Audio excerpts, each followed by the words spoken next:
नमस्कार। आज मैं आपसे बात करने जा रही हूँ कि ईस्ट और साउथ ईस्ट का जोन आपके लिए कितना महत्वपूर्ण है।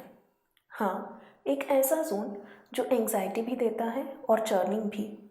वो आपकी ज़िंदगी में कितना इम्पोर्टेंट हो सकता है। हुआ यूँ कि कुछ महीने पहले मेरे पास एक क्लाइंट का फ़ोन आया। वो कहने लगे कि मैडम, हम जितनी भी प्लानिंग करें, कुछ भी करें, पर इम्प्लीमेंटेशन जैसे बहुत कम है। यूँ कहूँ कि अगर हम 2 घंटे प्लानिंग करने के लिए बिताते हैं कि अगले दिन हमको क्या करना है, तो उसे हम इम्प्लीमेंट कर ही नहीं पाते। मैं हूँ, मेरी वाइफ है, दोनों वर्किंग है और साथ में एक छोटा बच्चा है। अभी वर्क फ्रॉम होम चल रहा है तो काफ़ी सारी चीज़ें प्लान करनी पड़ती हैं। नहीं तो पहले बच्चे को तो हम डे केयर में ही छोड़ के जाते थे, पर अब ऐसा भी नहीं कर सकते। तो हम सोचते हैं कि पहले से ही क्यों ना सब कुछ प्लान कर लें और जैसे ही अगला दिन आएगा तो प्लान के हिसाब से जैसे जैसे चीज़ें चलेंगी तो सब कुछ आसान हो जाएगा। पर ऐसा हो नहीं पाता। दिन पूरा बीत जाता है, जितना प्लान किया है उसका शायद 50% भी इम्प्लीमेंट नहीं होता। फिर हम बैठ के सोचते हैं कि कहाँ पर चूक हो गई। इसमें डिस्कशन भी होता है, गहमा गहमी भी होती है और पत्नी के साथ झगड़ा भी। और फिर वापस 2 घंटे बिताओ पूरी प्री प्लानिंग में, जिसमें इम्प्लीमेंटेशन वापस 50%। समझ ही नहीं आ रहा कि कहाँ पर चूक हो रही है।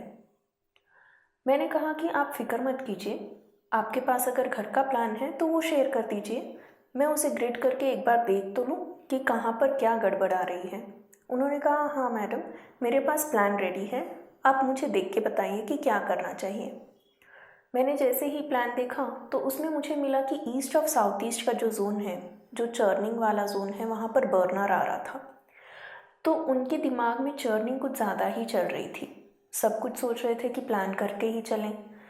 जीवन ऐसे थोड़ी होता है कि सब कुछ अपने प्लान के हिसाब से ही चले, पर हमें उसे ढाल लेना चाहिए। जैसे जैसे जीवन हमको जो जो भी मौके देता है, जो जो भी चुनौतियाँ देता है, उसे हम वैसे ही फेस करते हुए चलते हैं। सब कुछ अपने प्लान के हिसाब से हो ऐसा ज़रूरी नहीं होता। मैंने उनसे बस एक ही बात कही कि जो ईस्ट ऑफ साउथ ईस्ट का बर्नर है उसके नीचे आप ग्रीन कलर का मार्बल रखिए। ग्रीन कलर के मार्बल से वहाँ पर जो बर्नर की एक्टिविटी थी, जो फायर का एलिमेंट था, वो बैलेंस हो जाएगा। और जो over thinking, over churning, over planning चल रही थी उनके दिमाग में, वो भी कुछ हद तक शांत होएगी। मैंने उनसे ऐसे करने के लिए कहा और 21 दिन के बाद वापस कॉल करके बताने के लिए कहा कि क्या ऑब्जर्व किया। लगभग 1 महीने के बाद उनका मेरे पास कॉल आया। कहने लगे कि मैडम, आपने तो जैसे जादू कर दिया। अब हमारी समझ में आ गया है कि हम चाहे जितनी भी प्लानिंग करें, पर छोटे बच्चे के साथ ना सब कुछ इम्प्लीमेंट हो नहीं पाता। जैसे तैसे करके अपना दिन मैनेज कर लेते हैं, प्लानिंग में ज़्यादा टाइम वेस्ट करते नहीं हैं। जो चीज़ें रह गई हैं, बल्कि उस समय को उन चीज़ों को करने में यूटिलाइज करते हैं। चीज़ें काफ़ी सॉर्टेड लग रही हैं, दिमाग भी शांत है। अब ना तो गहमा गहमी होती है पत्नी के साथ, ना ही चिड़चिड़ापन। सब कुछ जैसे सेटल डाउन हो गया है, शांत हो गया है। तो ये इफ़ेक्ट होता है ईस्ट ऑफ साउथ ईस्ट के जोन का। अगर वहाँ पर आपका लाल रंग आ जाए, बर्नर आ जाए, तो ऐसे में चर्निंग ज़्यादा बढ़ जाती है। ओवर एनालिसिस करने लगते हैं, हर एक चीज़ को एनालाइज करने की कोशिश करते हैं, फॉल्ट फाइंडिंग भी हो जाती है और ऐसे में रिश्तों में एक खटास भी आ जाती है।